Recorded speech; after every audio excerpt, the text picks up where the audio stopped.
ስምንተኛ ክፍል የባዮሎጂ አስተማሪያችን እትዬ መክሊት በጣም አይናፋር ሴት ነበረች። ምዕራፍ 9 የስነ ተዋልዶ አካላት የሚል ርዕስ ላይ ስንደርስ ፊቷ ቀልቶ እያፈረች ስታስተምረን ትዝ ይለኛል። የስነ ተዋልዶ አካላት እንግዲህ ያው ወንድና ሴት ያው ጭንቅ ይላታል እትዬ መክሊት። እኛ ደግሞ ጆሮ ብቻ እንሆናለን።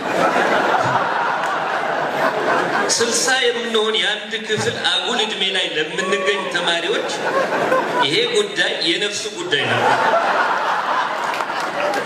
የምንጓጓለት ለመስማት የምንሰስትለት የስነ ተዋልዶ አካል ልባችን ሰቅሎት ትንፋሻችንን ውጠን እንቁለጭልጫለን። በክፍለ ጊዜው መርፌ ቢወድቅ ይሰማል ጸጥታ። ውይ ምን ነው ሁልጊዜ እንዲህ በትኩረት በተከታተላችሁ? አያችሁ፣ መማር ለራሱ ትምህርት አገርን ይቀይራል። ያደጉት ሀገሮች ዝም ብለው አላደጉም።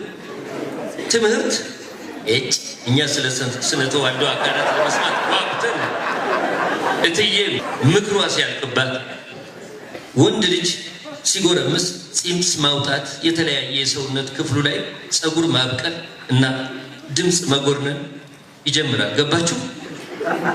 ስምረት እጇን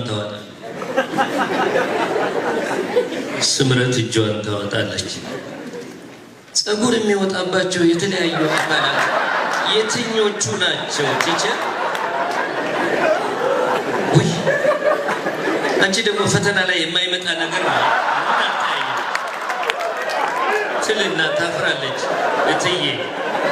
ሁላችንም እንስቃለን። መስፍን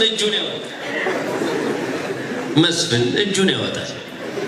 በተራ የመስፍን እጅ ማውጣት ይገርመናል። በገመድ አስረው ቢጎትቱት እጁ የማይዘረጋ ልጅ ዛሬ እጁን ሲያወጣ ይገርመናል። ሽባ የተተረተረ ያህል በግርምት እንመለከተዋል። ሴት ስትጎለምስስ ምን ምልክት ይታይባታል ብሎ ይጠይቃል። ክፍሉ በሳቅና በጩኸት ይደበላለቃል። እትዬ ታፍራለች። ዝም በሉ፣ ልክ ነው ጥያቄው። የምን መገልፈጥ ነው? እስቲ ከእናንተ ይህን ጥያቄ የሚመልስ ትልና እኛኑ ታጋፍጠናል። ቶማስ እጁን ያወጣል። ሴት ስትጎለምስ አለ አይደል ብሎ ደረቱ ላይ እጆቹን ያሳርፍና እንደ ጡት ያጎብጣቸዋል። የክፍሉ ተማሪ በሳቅ ያውቃል። እትዬ በሀፍረት መግቢያው ይጠፋባታል። ድንገት አንደኛችንን ትጣራለች። አብርሃም! አቤት ብላለሁ በድንጋጤ። የሴት ልጅ ጉርምስና ምልክቶች ምን ናቸው? በፍርሃት ላብ እያለኝ እየፈራሁ ሞከርኩ። ስልክ! ምን